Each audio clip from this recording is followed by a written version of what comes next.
Mr. President, Dr. Biden, Madam Vice President, Mr. Emhoff, Americans, and the world. When day comes, we ask ourselves, where can we find light in this never-ending shade? The loss we carry, a sea we must wade. We've braved the belly of the beast. We've learned that quiet isn't always peace. In the norms and notions of what just isn't always just is.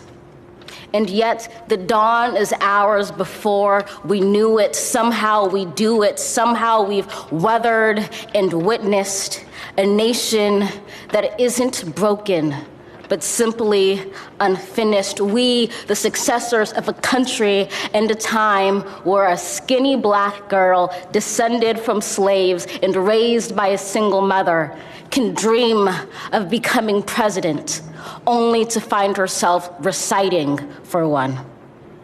And yes, we are far from polished, far from pristine, but that doesn't mean we are striving to form a union that is perfect.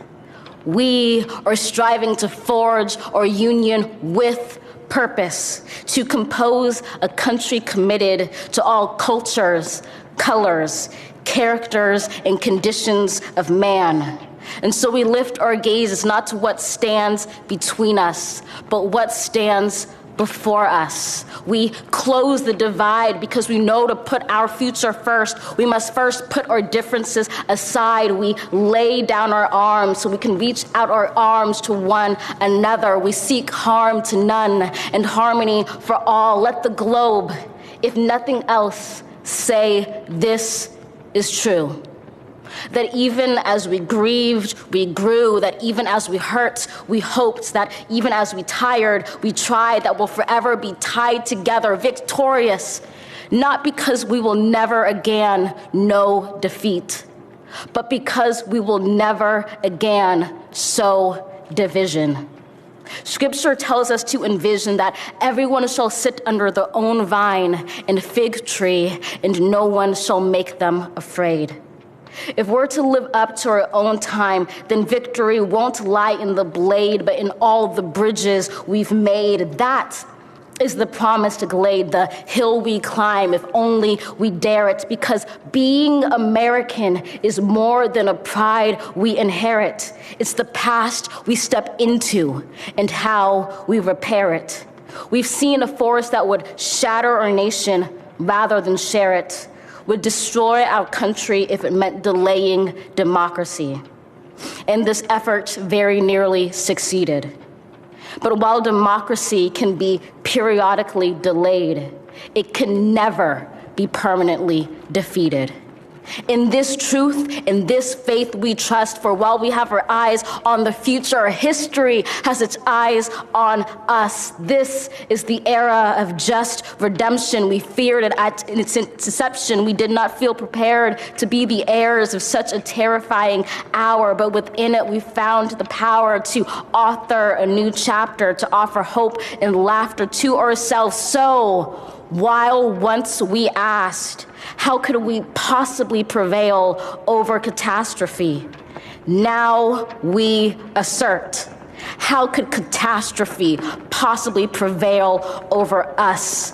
We will not march back to what was, but move to what shall be, a country that is bruised but whole, benevolent but bold, fierce and free.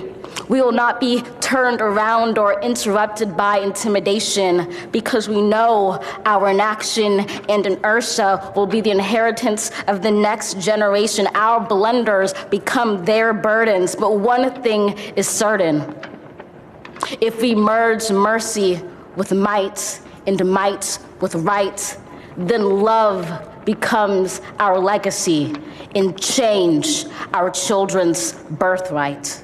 So let us leave behind a country better than the one we were left. With every breath from my bronze-pounded chest, we will raise this wounded world into a wondrous one. We will rise from the gold-limbed hills of the West. We will rise from the windswept Northeast, where our forefathers first realized revolution. We will rise from the lake-rimmed cities of the Midwestern states. We will rise from the sun-baked South. We will rebuild, reconcile, and recover in every known nook of our nation, in every corner called our country. Our people, diverse and beautiful, will emerge battered and beautiful. When day comes, we step out of the shade, aflame and unafraid. The new dawn blooms as we free it. For there is always light, if only we're brave enough to see it, if only we're brave enough to be it.